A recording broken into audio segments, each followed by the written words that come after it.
والصلاة والسلام على سيد الأنبياء والمرسلين وعلى آله وأصحابه وأزواجه وذريته أجمعين. أما بعد، أعوذ بالله من الشيطان الرجيم. بسم الله الرحمن الرحيم. إن الله وملائكته يصلون على النبي يا أيها الذين آمنوا صلوا عليه وسلموا تسليما. اللهم صل وسلم وبارك على سيدنا ونبينا ومولانا محمد وبارك وسلم وصل عليه. الصلاة والسلام عليك يا رسول الله. الصلاة والسلام عليك يا حبيب الله. الصلاة والسلام عليك يا شفيع المذنبين. الصلاة والسلام عليك يا رحمة للعالمين.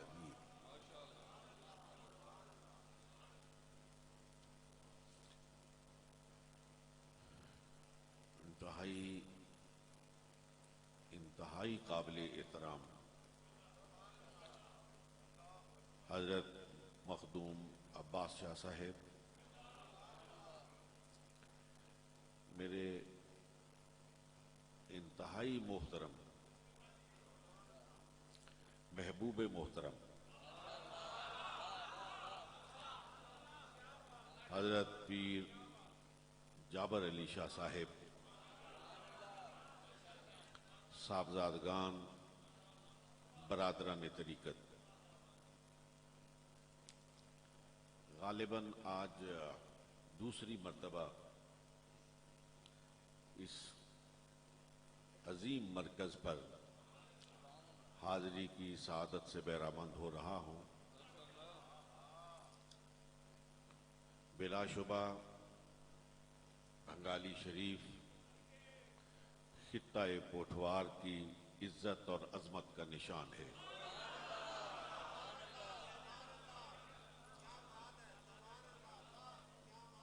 یہ بلا شبہ مرکز علم و عرفان ہے اور عقائد اہل سنت کا نگہبان ہے.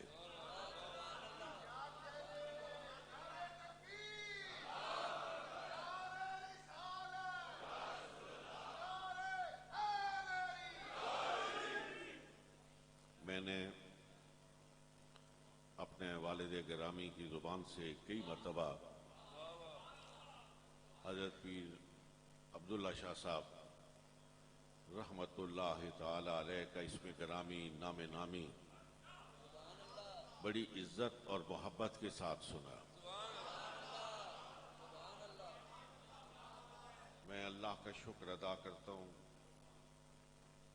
کہ مجھے اللہ نے یہ توفیق مرحمت فرمائی اور یہاں حاضری کی سعادت سے بہرامند ہوا. ان دونوں بھائیوں سے دلی محبت ہے.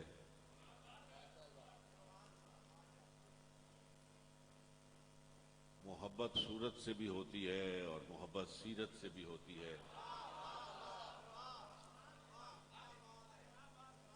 اللہ تبارک و تعالیٰ نے ان کو دونوں چیزوں سے، دونوں صفات سے مالا مال فرمایا ہے.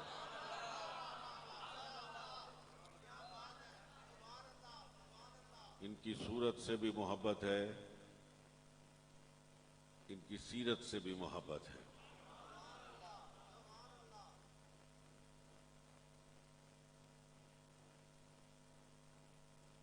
میں نے کل فون پہ حضرت پیر سید جابر علی شاہ صاحب سے گفتگو کی سعادت حاصل ہوئی تو پوچھا تھا کہ کس موضوع پر مجھے گفتگو کرنا ہے. تو آپ نے ارشاد فرمایا کہ یہ ماہانہ مجلس یہاں پہ انعقاد پذیر ہوتی ہے اور اس میں ذکر رسول ہوتا ہے اور ذکر غلامان رسول ہوتا ہے.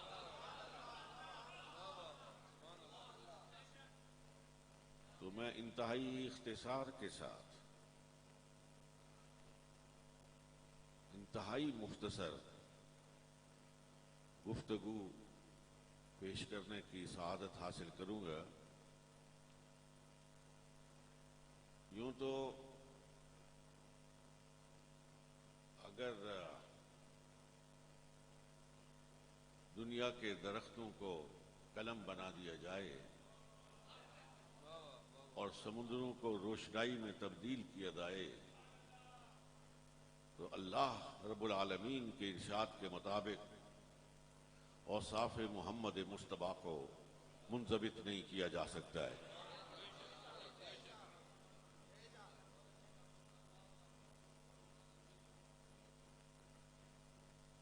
جب سے قرآن نازل ہوا اس وقت سے لے کر آج تک مفسرین کرام قرآن کے نکات کو بیان کر رہے ہیں،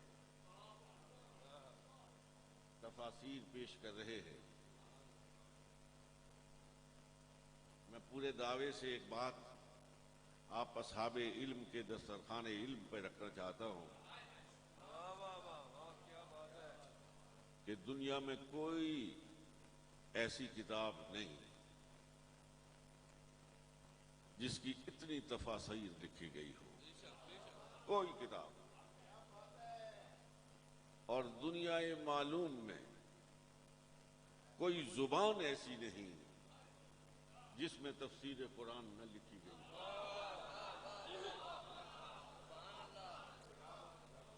اور مجھے یہ کہنے میں بھی کوئی تأمل نہیں کہ دنیا میں کوئی ایسی اور ذات نہیں ہے جس پر اتنا لکھا گیا ہو جتنا محمد عربی پہ لکھا گیا. ہر زبان پہ لکھا گیا، نثر میں بھی لکھا گیا، نظم میں بھی لکھا گیا، ہر زبان میں لکھا گیا اور لکھا جاتا رہا، لکھا جا رہا ہے اور قیامت تک لکھا جاتا رہے گا. یقین کیجئے آپ اصحاب علم کا مجمع ہے. جس وقت کوئی مسئلہ امت مسلمہ کو درپیش آتا ہے اور اصحاب علم و دانش اس مسئلے کے حل کے لیے، اس کا جواب تلاش کرنے کے لیے قرآن مجید فرقان حمید کے اوراق کو پلٹتے ہیں تو ایسے محسوس ہوتا ہے قرآن کی یہ آیت آج نازل ہوئی ہے. اس لیے کہ قرآن مجید زمانے سے ماوراء، جغرافیے سے ماوراء، نسل اور نسب سے ماوراء ہر ایک کے لیے اپنے اندر رہبری اور رہنمائی کا سامان رکھتا ہے. اس لیے قرآن ابدی کتاب ہے، مکمل ضابطۂ حیات ہے اور صرف کسی مخصوص زمانے کے لیے نہیں، قیامت تک نسل انسانی کے لیے رہبر و رہنما ہے. اور جس ذات اقدس پر قرآن مجید فرقان حمید نازل کیا گیا، رب نے فرمایا اب تو کسی علاقے کا امام نہیں، تو کسی جغرافیے کا پیغمبر نہیں، تیرے لیے کوئی حد نہیں، میرے لیے کوئی حد نہیں. جہاں جہاں میرا نام ہے میرے محبوب وہاں وہاں تیرا نام ہے. جب تک میرے محبوب میرا نام ہے تیرا نام ہے، جب تک تیرا نام نہیں لیا جائے گا میں اپنا نام سنوں گا ہی نہیں۔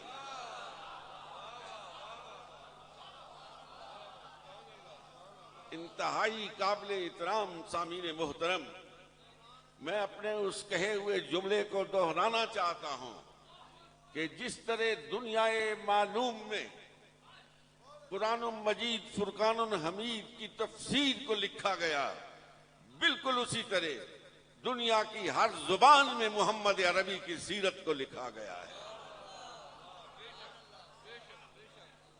سرکار نے جس طرح قرآن مجید فرقان حمید کی حفاظت کی ذمہ داری رب کریم نے اپنے ذمہ لی، اور جاہل سے جاہل ان پڑھ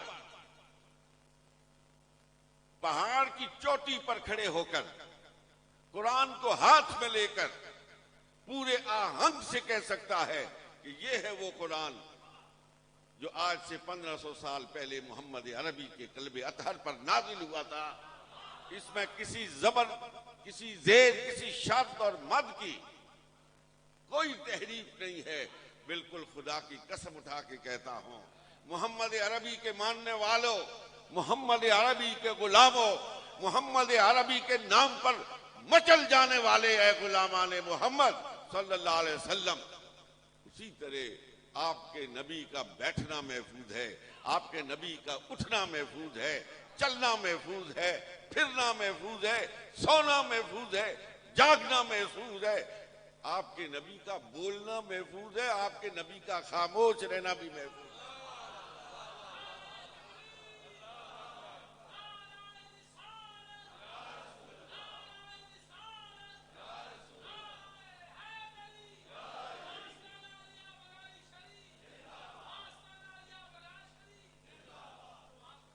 حضرات، آپ نے یقیناً حدیث کی ایک اصطلاح سماعت فرمائی ہوگی جسے حدیث تقریر کہا جاتا ہے۔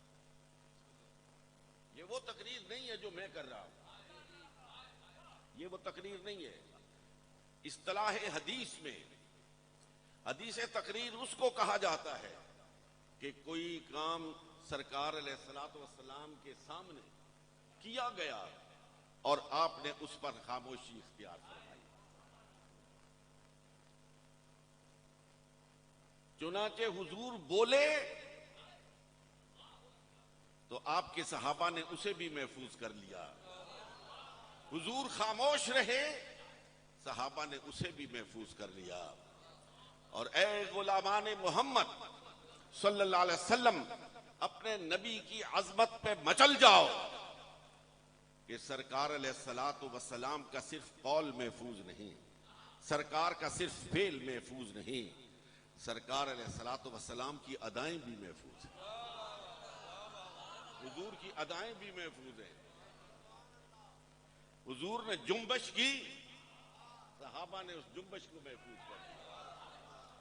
یہ سارے پڑھے لکھے دوست بیٹھے ہو، حضور علیہ الصلوۃ والسلام کی معروف حدیث ہے کہ انا وکافل الیتیم فی الجنت ہاکذا، دو انگلیوں کا اشارہ فرمایا، انا وکافل الیتیم فی الجنت ہاکذا، میں اور یتیم کی کفالت کرنے والا جنت میں اس طرح ہوں گے جس طرح یہ دو انگلیاں۔ یہ حضور نے ارشاد فرمایا۔ آج 1500 سال کے بعد کسی محدث کے درس حدیث میں جائیے، جب وہ یہ حدیث پڑھائے گا تو صرف الفاظ نہیں دہرائے گا، صرف الفاظ نہیں دہرائے گا، صرف یہ کہہ کے خاموش نہیں ہو جائے گا کہ انا وکافل الیتیم فی الجنت ہاکذا، نہیں، جب وہ یہ حدیث پڑھائے گا اور کہے گا انا وکافل الیتیم فی الجنت، اپنا ہاتھ اٹھائے گا، دو انگلیاں بلند کرے گا اور کہے گا ہاکذا، اس لیے کہ وہ حضور کے قول کی بھی حفاظت کر رہا ہے، حضور کی ادا کی بھی حفاظت کر رہا ہے۔ دنیا کی کوئی شخصیت، دنیا کی کوئی ہستی اپنے تمام تر علو مرتبت کے باوجود یہ مقام حاصل نہیں کر سکی کہ اس کا قول بھی محفوظ ہو، اس کا فعل بھی محفوظ ہو، اور اس کی ہر ادا بھی محفوظ ہو۔ میں نے ایک حدیث حضرت صاحب بہت دفعہ سنائی، ایک روایت قد مقرر کے طور پر آپ بھی سماعت فرما لیجئے۔ جس وقت مسند خلافت پر حضرت سیدنا علی کرم اللہ وجہہ جلوہ افروز تھے، ایک دن کاشانہ نبوت سے باہر آئے اور فرمایا گھوڑا لے آؤ۔ گھوڑا لایا گیا، فرمایا اس پہ زین لگاؤ، زین لگائی گئی، لگام چڑھاؤ، لگام چڑھائی گئی۔ سیدنا علی المرتضیٰ آگے بڑھتے ہیں، رکاب میں پاؤں ڈالتے ہیں، گھوڑے کی پیٹھ کے اوپر بیٹھ جاتے ہیں۔ اب وہاں موجود صحابہ کرام یہ سمجھتے کہ جناب علی کہیں روانہ ہو رہے، کسی سفر کے لیے عزم کیا ہے، لیکن ایسا نہیں ہوا۔ اوپر بیٹھنے کے بعد سیدنا علی المرتضیٰ پھر نیچے اتر آتے اور فرمایا گھوڑا لے جاؤ۔ صحابی نے عرض کیا حضور اگر کہیں جانا مقصود نہیں تھا تو گھوڑا کس لیے منگوایا؟ زین چڑھائی گئی، لگام چڑھائی گئی، آپ نے اس کے اوپر قدم رکھ لیے، پھر گھوڑا واپس کر دیا، یہ عمل تو عبث ہوا، بیکار گیا۔ کس لیے؟ فرمایا کہیں جانا ہی نہیں تھا، مجھے کہیں نہیں جانا تھا۔ ایک مرتبہ سرکار نے ایسے ہی کیا تھا، گھوڑا منگوایا تھا، زین کسوائی تھی، لگام چڑھائی تھی، اس کے اوپر بیٹھے تھے، پھر نیچے اتر آئے تھے۔ میں تو سرکار کی ادا کی حفاظت کرتا، میں تو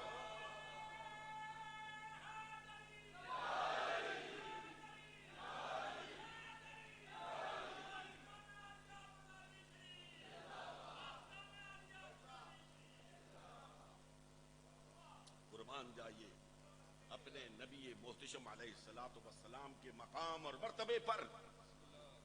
اور مسلمانوں کس قدر ہم خوش قسمت امت ہیں کہ آسمان سے نازل ہونے والی کتاب بھی ہمارے پاس محفوظ اور موجود ہے، اور اس کی مجسم تشریح اور تفسیر ذات مصطفیٰ کی صورت میں ہمارے سامنے موجود ہے۔ کہ یہاں میں صرف اپنے نوجوان جو مختلف یونیورسٹیز میں پڑھتے ہیں ان کی خدمت میں ایک بات عرض کرنا چاہتا ہوں۔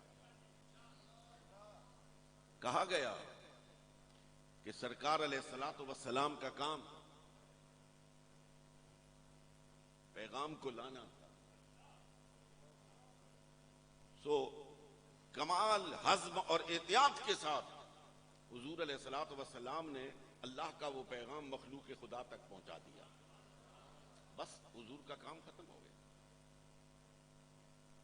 بات اتنی تھی، پیغام بھیجنے والے نے پیغام بھیجنا تھا، اس کے لیے آپ کا انتخاب کیا گیا اور آپ وہ پیغام لے کے آئے، مخلوق خدا کو پہنچایا اور اس دنیا سے رخصت ہوئے۔ ظالموں، پیغمبر کا یہ کام نہیں ہوتا۔ ایک نقطے کی جانب آپ کی توجہ مبذول کرانا چاہتا ہوں۔ میرے برادران طریقت، یہ پیغام پہنچانے والا وہ ہے کہ پیغام بعد میں آیا ہے، پیغام پہنچانے والا پہلے آیا ہے۔ اور یہی نہیں، 1,24,000 پیغمبران اعظام کی جماعت پہلے آئی ہے، ان پہ نازل ہونے والی کتابیں بعد میں آئی ہیں۔ اور خدا کی قسم، اگر دروازہ مصطفیٰ سے رخ کو موڑ لیا جائے تو قرآن کی کسی آیت کا مفہوم سمجھنا تو دور، اس کے قریب بھی جانا ناممکن العمل ہے۔ قرآن کے ہر حکم کو، قرآن کے ہر ارشاد کو سمجھنے کے لیے در مصطفیٰ پہ جانا پڑتا ہے۔ قرآن نے کہا وَأَتِمُّ الْحَجَّ، حج کے معنی کیا ہے؟ پڑھے لکھے دوست، حج کے معنی ارادہ کرنا، ارادہ کرنا۔ قرآن نے کہا ارادہ کر لو۔ کہاں کا ارادہ کرو؟ کہاں جانا ہے؟ وہاں جا کے کرنا کیا ہے؟ رب نے کہا ہم نے کہہ دیا ارادہ کر لو، ارادہ کر لو۔ مولا کہاں کا ارادہ کریں؟ فرمایا آپ مجھ سے نہ پوچھو، جدھر کا ارادہ محمد عربی کرتا ہے ادھر کا ارادہ تم، ادھر کا ارادہ تم بھی کرو۔ مولا وہاں جا کے کرنا کیا ہے؟ کہا جہاں تیز تیز قدموں سے چلا تھا تم بھی تیز تیز قدموں سے چلو، جہاں آہستہ آہستہ چلا تھا وہاں تم بھی آہستہ آہستہ چلو، اور جس پتھر کو اس نے چوما تھا تم بھی اس کو چومو۔ صفا اور مروہ کے درمیان دوڑ لگائی تھی، تم بھی دوڑ لگاؤ۔ میں تو اپنے محبوب کی ادا کو دیکھنا چاہتا ہوں۔ یہ عبداللہ شاہ علیہ الرحمہ کا مزار انور ہے اور عاشقوں کی جماعت بیٹھی ہے۔ اس لیے میں عشق کی بات آپ کو سنانا چاہتا ہوں۔ قرآن کہتا ہے وَلَا تَمْشِ فِي الْأَرْضِ مَرَحًا، زمین پر اکڑ اکڑ کے مت چلو، زمین پر اکڑ اکڑ کے مت چلو۔ وَلَا تَمْشِ فِي الْأَرْضِ عَلَى الْأَرْضِ هَوْنًا، آہستہ قدموں کے ساتھ، دھیمے قدموں کے ساتھ۔ اللہ کو اکڑ پسند نہیں ہے۔ ایک جملہ معترضہ کہہ دوں، بڑے بڑے گناہگار گزرے، بدکار گزرے ہیں، سیاکار گزرے ہیں، لیکن کسی کو اللہ نے نمونہ عبرت نہیں بنایا ہے، کسی کو نمونہ عبرت نہیں بنایا۔ نمونہ عبرت ان کو بنایا ہے جنہوں نے کہا وہ رب ہے تو ہم بھی رب ہیں، وہ بڑا ہے تو ہم بھی بڑے ہیں۔ جب اس کی بڑائی کی صفت میں کسی نے قدم رکھا، اللہ رب العالمین نے اسے نمونہ عبرت بنا دیا۔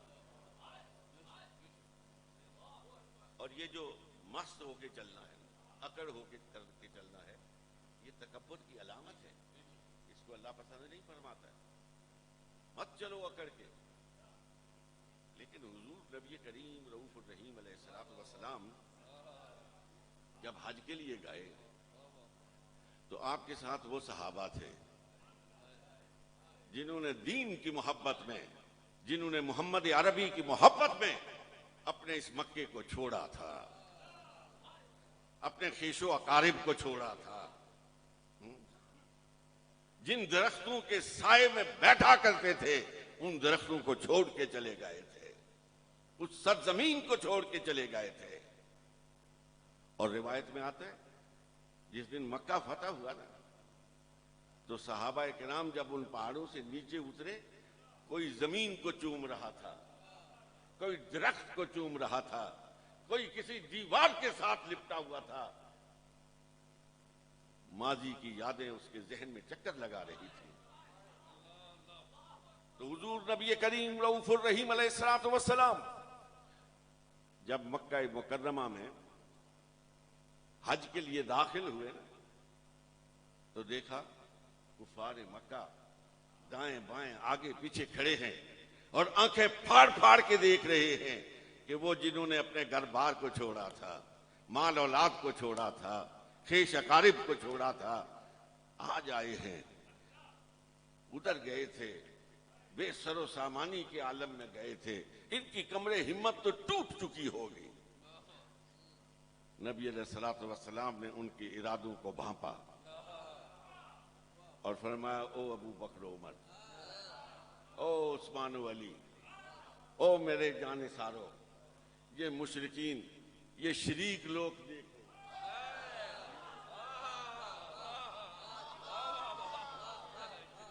یہ جو شریکے والے ہیں یہ بھی بڑے خطرناک لوگ ہیں۔ یہ شریک لوگ دیکھ رہے تو ہم پہلے جو قدم ہے نا چکر، ذرا سینہ تانو، قرآن کہتا ہے، میں اس پہ تبصرہ نہیں کرتا ہوں، قرآن کہتا ہے وَلَا تَمْشِ فِي الْأَرْضِ ہَوْنًا، اکڑ کے مت چل. اور محمد عربی فرما رہے ہیں او ابو بکر و عمر ذرا سینہ تانو اور ایڑی مارو اور آہستہ نہیں، تیز قدموں کے ساتھ چلو، تیز قدموں کے ساتھ چلو. یہ مشرکین کھڑے ہیں، یہ تمہیں دیکھ رہے ہیں، ان کو پتہ چلنا چاہیے کہ ان کی ہمتیں آج بھی مضبوط ہیں، یہ آج بھی جوان ہیں، یہ آج بھی کفر کا مقابلہ کر سکتے ہیں. پوری شان کے ساتھ چلو، پوری آن کے ساتھ چلو. ذرا اس منظر کو تصور میں لاؤ، اس منظر کو تصور میں لاؤ. محمد عربی آگے آگے، ابو بکر عمر عثمان و علی، وہ آسمان ہدایت کے چمکتے ہوئے ستارے اس آفتاب رسالت کے پیچھے پیچھے چل رہے ہیں اور پوری شان کے ساتھ چل رہے ہیں. میں یہ پوچھنا چاہتا ہوں، آپ میں سے اکثر حضرات عمرے کے لیے حج کے لیے گئے، آج تو وہاں مشرکوں کا داخلہ ہی بند ہے، آج تو وہاں کافر داخل ہی نہیں ہو سکتا. آج کیوں ایڑی مارتے ہو؟ آج کیوں ایڑی مارتے ہو؟ آج کیوں سینہ تانتے ہو؟ آج کیوں دوڑے لگاتے ہو؟ میں نے بڑے بوڑھوں بوڑھوں کو دیکھا، آہا کیا جوش ہوتا ہے، کیا جذبہ ہوتا ہے، کیا اپنے آقا کی نکالی ہو رہی ہوتی ہے. بوڑھے بوڑھے سینہ تان کے، ایڑی مار کے، لوگوں کو چیرتے ہوئے، بازوؤں سے آگے پیچھے کر کے آگے بڑھ رہے ہوتے ہیں. اے میرے آقا دیکھ تیرا غلام کیسے چکر لگا رہا ہے.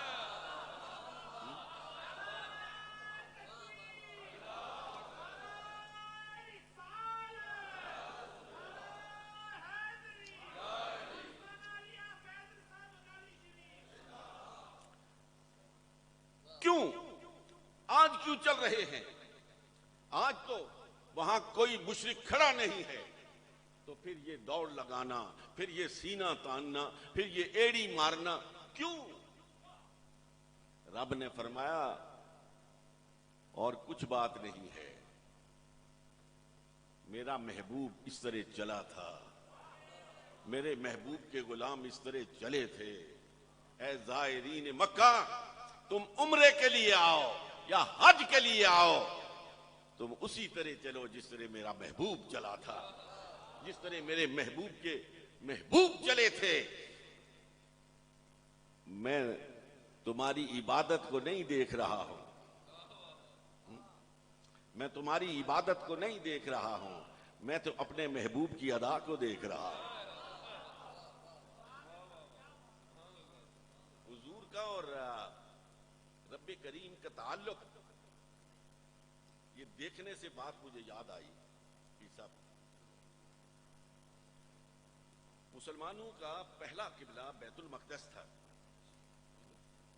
ادھر منہ کر کے نماز پڑھتے تھے. لیکن سرکار کے دل میں بار بار یہ خواہش پیدا ہو رہی تھی کہ ہمارا قبلہ کعبۃ اللہ ہونا چاہیے.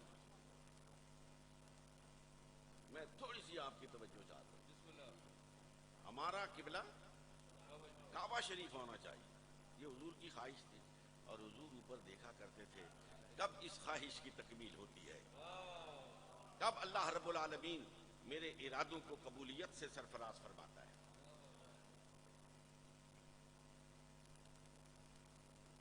حضور علیہ الصلوۃ والسلام ایک صحابی کی عیادت کے لیے مسجد قبلتین جہاں آج بنی ہوئی ہے یہاں پہ تشریف لے گئے، نماز پڑھا رہے تھے، حضور آگے کھڑے تھے. ذرا اس منظر کو سامنے رکھو، حضور آگے کھڑے، امامت فرما رہے، صحابہ پیچھے صفیں باندھ کے کھڑے. کتنی بڑی صفیں ہوں گی، 4 آدمی 5 آدمی 6 آدمی پیچھے کھڑے جو حضور کے ساتھ گئے، کھڑے این حالت نماز میں، این حالت نماز میں جبریل امین آ جاتے. اور یقین کیجیے ساری آیات، سارا قرآن محمد الرسول اللہ اور اللہ کے تعلق کا بیان ہے، لیکن اس میں جو حب سمندر کی لہروں کی طرح موجیں مار رہی ہے وہ نظر آتا ہے۔ کیا کہا؟ قد نرى تقلب وجهك في السماء۔ میرے محبوب تو اوپر دیکھا کرتا تھا، ہم نیچے دیکھا کرتے تھے، تو ہمیں دیکھا کرتا تھا، ہم تجھے دیکھا کرتے تھے۔ قد نرى تقلب وجهك في السماء فلنولينك قبلة ترضاها۔ یہاں پہ کعبۃ اللہ کی بات نہیں ہے، پڑھ لیں فلنولينك قبلة ترضاها۔ میرے محبوب جدھر تو مڑنا چاہتا ہے نا ادھر مڑ جا، جدھر تو مڑنا چاہتا ہے ادھر مڑ جا، مڑنا تیرا کام ہے، اس کو کعبۃ اللہ بنانا پھر ہمارا کام ہے۔ لیکن ایک بات کہنا چاہتا ہوں آپ اس پہ غور فرمائیے گا۔ صحابہ پیچھے کھڑے ہیں، یہ جبریل امین کو ان میں سے کسی نے دیکھا؟ کسی نے دیکھا کہ جبریل آئے؟ نہیں دیکھا۔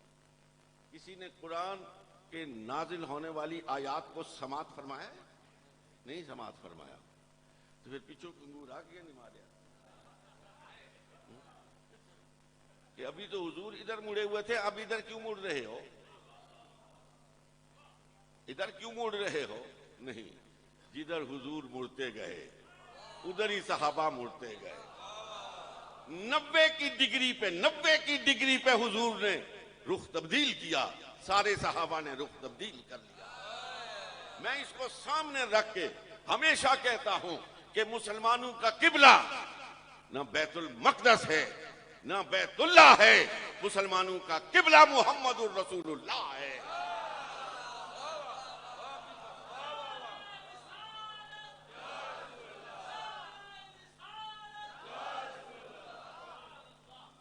اس کو اقبال کہتے ہیں، اس کو اقبال کہتے ہیں مغز قرآن روح ایمان جان دین۔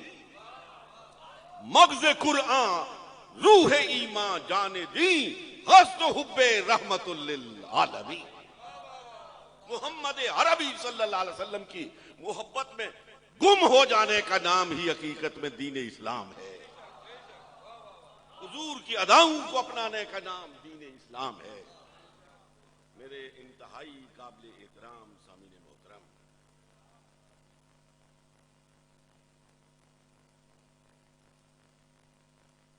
صرف حضور کی محبت میں نعرہ تحسین بلند کرنا یہ بھی تقاضائے دین میں سے ہے، لیکن یہاں بات ختم نہیں ہوتی ہے، یہاں بات ختم نہیں ہوتی ہے۔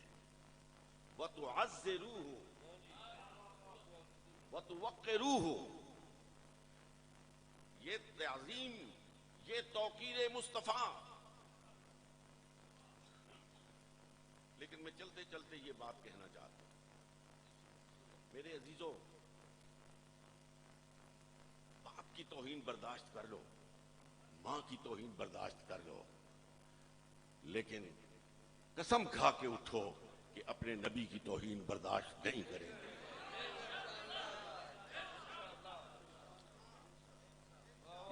اس لیے کہ اسی نام کے ساتھ ہماری توقیر وابستہ ہے، اسی نام کے ساتھ ہماری عزت وابستہ ہے۔ مجھے ایک بات یاد آ گئی، بڑی پرانی بات ہے۔ میں بہاولپور پڑھتا تھا، ایک دفعہ سیڑھیوں سے ہم اتر رہے تھے، ہمارے استاد تھے مولانا محمد عبدالحی چشتی، جن کا مزار آج بھی گولڑا شریف میں ہے۔ یہ مولانا غلام محمد گھوٹوی علیہ رحمہ کے صاحبزادے ہیں۔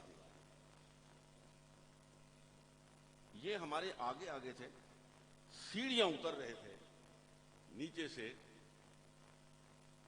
اس وقت کے رئیس الجامعہ ڈاکٹر حامد حسن بلگرامی وہ سیڑھیاں چڑھ رہے تھے۔ انہوں نے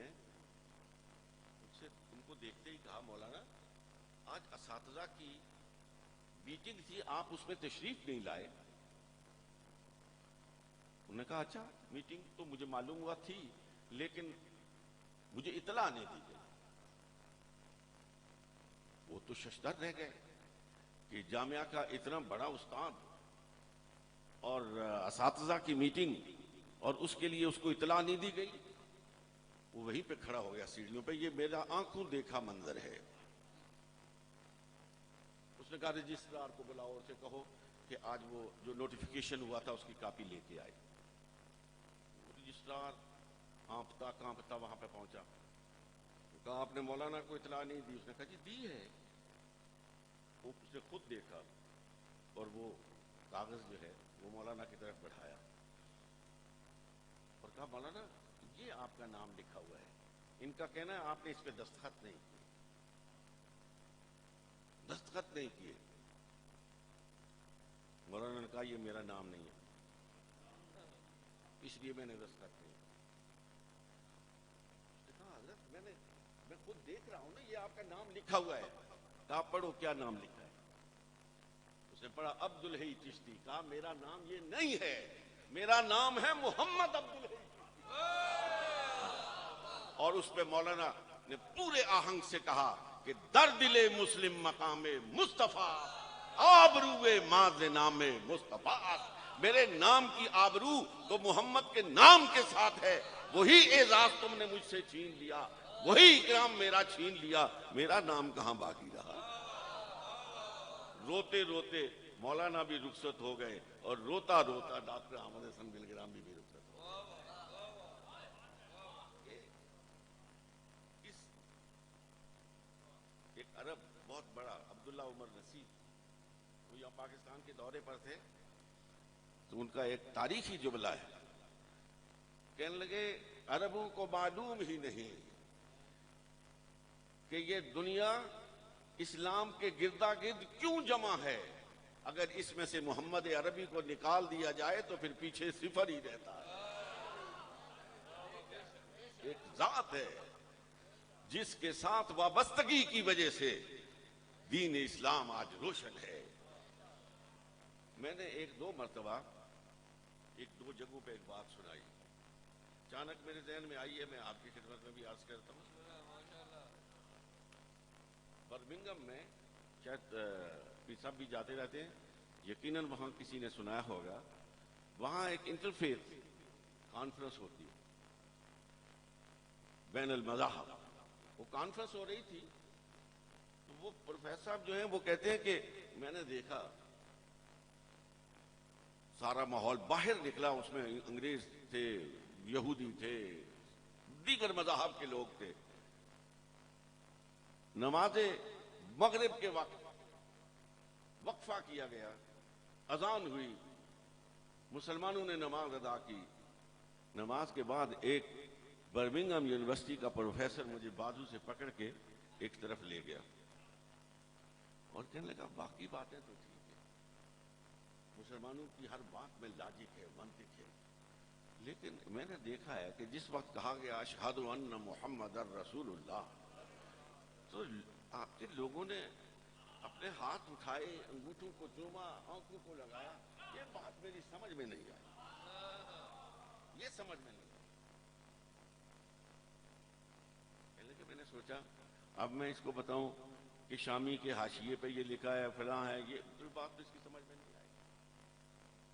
تو میں کیوں نہ اسی کے ماحول کی بات کروں. میں نے کہا دیکھیں آپ کسی سے محبت کرتے ہیں, وہ دور ہے, آپ اس کے قریب پہنچ نہیں سکتے, آپ دور سے اس کو دیکھ کے اپنی انگلیوں کو چوم کے آنکھوں پہ لگاتے ہیں, محبت کا اظہار کرتے ہیں. یہی ہے. اس نے کہا ایسا ہی ہے. انہوں نے کہا ہم بھی جب حضور کا نام آتا ہے تو ہم بھی اپنی محبت کا اظہار کرتے ہیں, ہم بھی اس نام کو چومتے ہیں.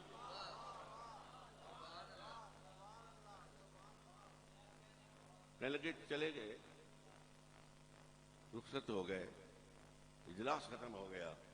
اگلا سال پھر آیا.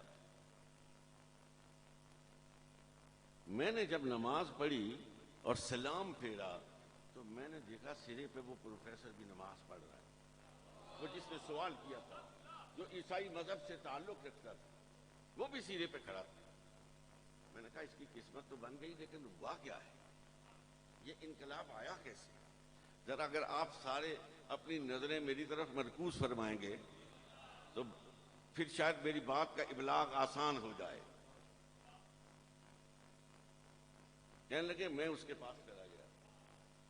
میں نے کہا قبلہ بڑی خوشی ہوئی آپ مسلمان ہو گئے, آپ کو نماز پڑھتے ہوئے دیکھ کر دل باغ باغ ہو گیا, لیکن یہ قلب ماہیت ہوئی کیسے, یہ انقلاب آیا کیسے؟ تو اس نے کہا ایسے ایسے. اس نے اپنے انگوٹھے اٹھائے, چھوما, آنکھوں کو لگایا اور کہا ایسے آیا ہے. جب تم نے پچھلی دفعہ یہ بات کہی تو میں نے سوچا یہ ذات کیسی ہے کہ 1500 سال کے بعد اس کے ماننے والے صرف اسے نہیں اس کے نام کو چومتے. میں یہاں سے سیدھا لائبریری میں گیا اور میں نے محمد عربی کی سیرت پر جتنی کتابیں انگریزی میں, فرینچ میں, عربی میں تھی سب نکلوائیں اور سال بھر پڑھتا رہا. ایک ایک صفحہ پڑھا, حضور کے قدموں پہ قربان ہوتا رہا ہوتا رہا ہوتا رہا. اور جب میرا مطالعہ انتہا کو پہنچا تو میں نے کہا اشہد ان لا الہ الا اللہ و اشہد ان محمدا عبدہ و رسولہ.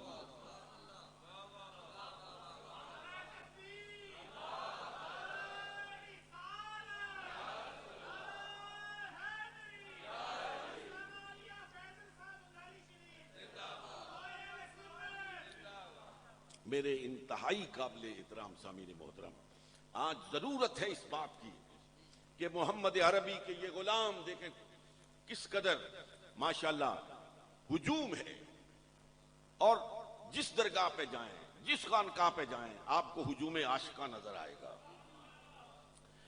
ہم عہد کریں کہ وہ پیغام جو محمد عربی لے کے آئے تھے, وہ جو امتیازات محمد عربی ختم کرنے کے لیے آئے تھے, وہ جو انسان کو زمین سے اٹھا کر زمین کے ذروں کو اٹھایا اور آسمان کا ستارہ بنا دیا,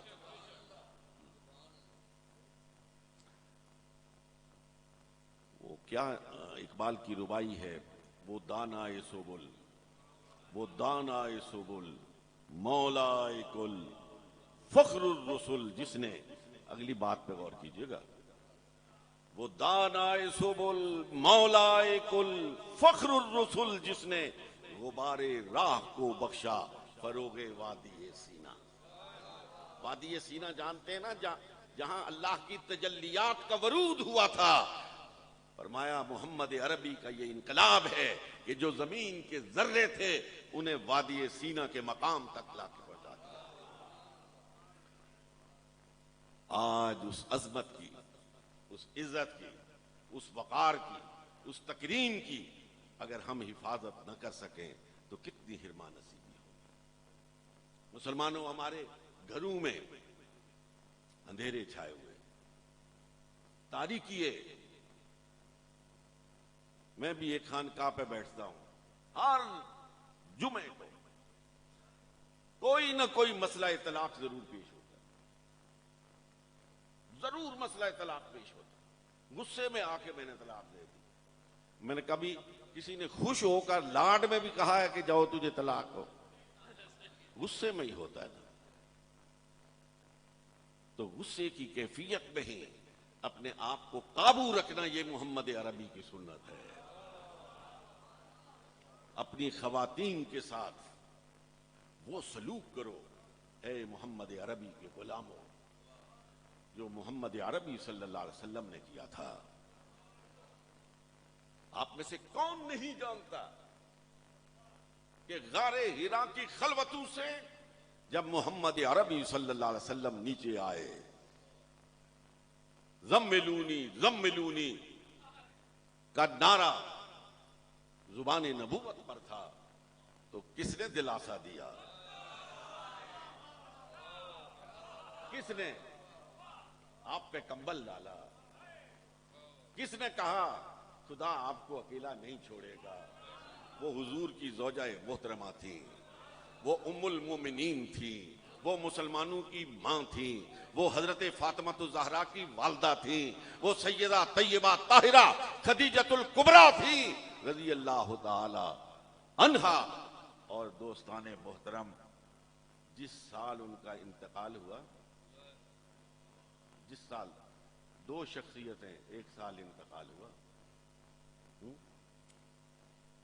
ایک سیدہ طیبہ طاہرہ عائشہ صدیقہ رضی اللہ تعالی عنہا، اور دوسرے جناب ابو طالب علیہ السلام کا انتقال ہوا تو حضور نے اس کو عام الحزن قرار دیا، غم کا سال قرار۔ ایک بات ایسے ضمناً، میں کبھی اس طرح کی بات کرتا نہیں، لیکن ضمناً آ گئی ہے، میں آپ سے عرض کرنا چاہتا ہوں۔ وہیں لندن میں مجھ سے کسی نے کہا ایمان ابی طالب کے بارے میں آپ کی کیا رائے؟ میں نے کہا میں کون ہوتا ہوں ایمان ابو طالب کے بارے میں؟ یار کوئی خدا کا خوف کرو، خدا کا خوف کرو۔ میری کیا حیثیت ہے کہ میں ادھر آنکھ اٹھا کے بھی دیکھ سکوں؟ اور کبھی اللہ کی دی ہوئی توفیق سے، اللہ کی دی ہوئی توفیق سے کبھی آنکھ اٹھاتا ہوں تو شیب ابی طالب میں ابو طالب کو پتے کھاتے ہوئے دیکھتا ہوں،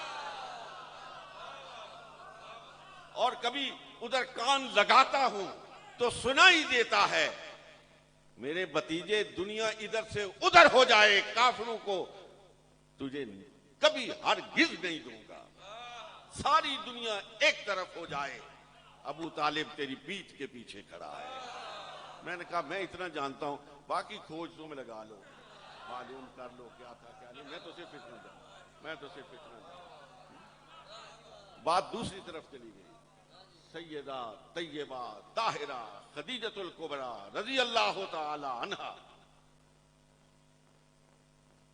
کی وفات کے بعد ذرا لونے تے مسالے پر کتکا چاہنے والے اسا مسلمان سوچیے تے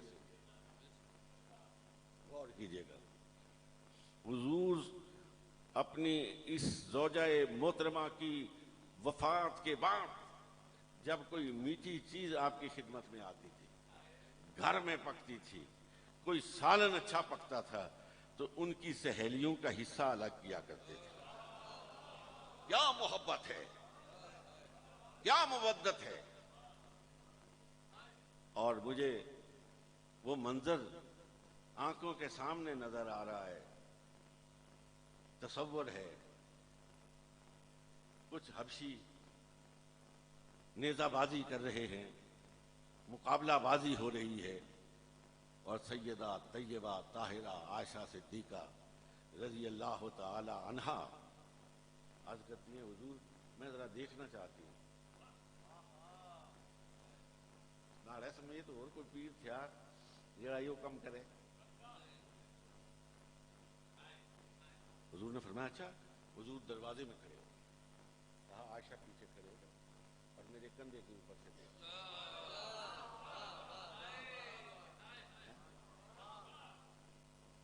میرے کندھے کے پیچھے سے دیکھ۔ ہمارا تو مقام اور مرتبہ ایسا ہے نا کہ بات بھی کرے تو پسند نہیں آتی، جرأت کیسے ہوئی ہے؟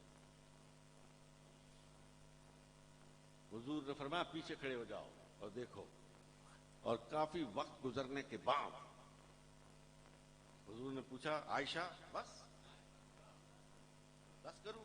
کہا نہیں میں اور دیکھنا چاہتی ہوں۔ فرمایا چاہیے حضور پھر کرے۔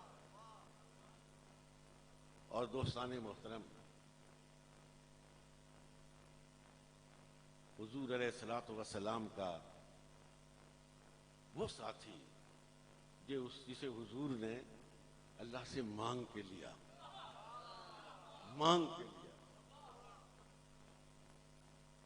سیدنا عمر بن الخطاب۔ اپنا ہمیں طرز زندگی دیکھنا چاہیے اور اپنے آقا کے طرز زندگی کو دیکھنا چاہیے۔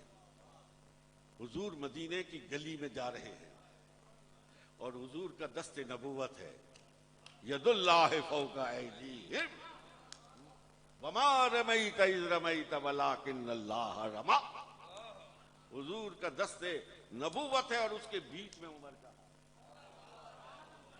یوں دونوں ہاتھ میں ہاتھ ڈالے، مدینے کی گلی میں ڈالے۔ یقین کیجئے وَيَسْفِكُ الدِّمَاء، کہنے والے فرشتے پہلے آسمان سے جھک جھک کے دیکھ رہے ہوں گے کہ یہ منظر تو ہمارے تصور میں بھی نہیں تھا۔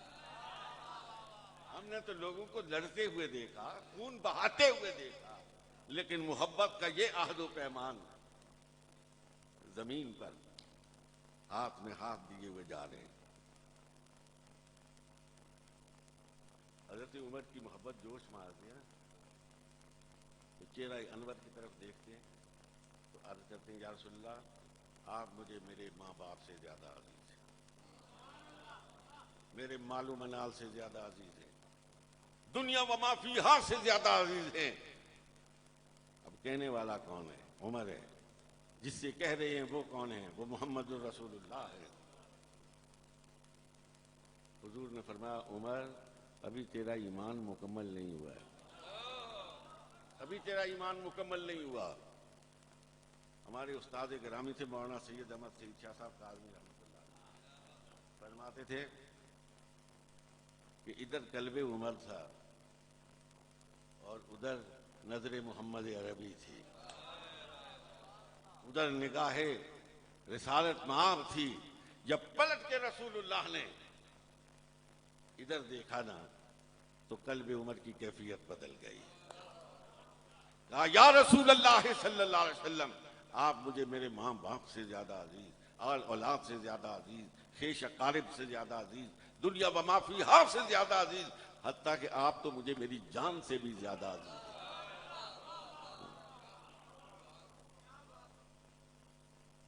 حضور علیہ الصلوۃ والسلام نے فرمایا تم ایمانک یا عمر، عمر اب تیرا ایمان مکمل ہو گیا۔ یہ جان نثار ایک روایت یاد آ گئی ہے، ایسے آپ عاشقوں کا مجمع ہے، میں یہاں بیٹھتے وقت کچھ میری ذہن میں نہیں تھا کہ مجھے کیا کہنا ہے، بات سے بات نکل رہی ہے، ایک آدھ حدیث سنا کے بات کو ختم کرتا ہوں۔ غالباً جنگ احد ہے، زخمی ہر طرف پڑے ہوئے ہیں، حضرت سیدہ طیبہ طاہرہ عائشہ صدیقہ زخمیوں کو پانی پلا رہی ہیں۔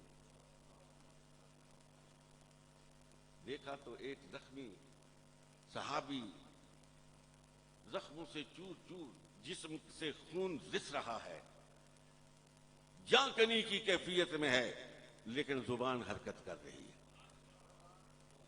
حضرت عائشہ قریب آ گئی، سننے کی کوشش کرتی ہے کیا کہہ رہا ہے، تو وہ کہہ رہا تھا کہ میرا آخری وقت ہے، کاش کوئی جا کر میرے آقا سے کہہ دے کہ آقا تیرے غلام کی تمنا ہے، تیرے غلام کی تمنا ہے کہ تیرے قدم ہوں اور غلام کا سر ہو۔ حضرت عائشہ تیز قدموں کے ساتھ حضور کی خدمت میں پہنچتی اور حضور کے غلام کی یہ تمنا بارگاہ رسالت مآب میں پیش کرتی ہے۔ حضور تیز قدموں کے ساتھ چلتے ہوئے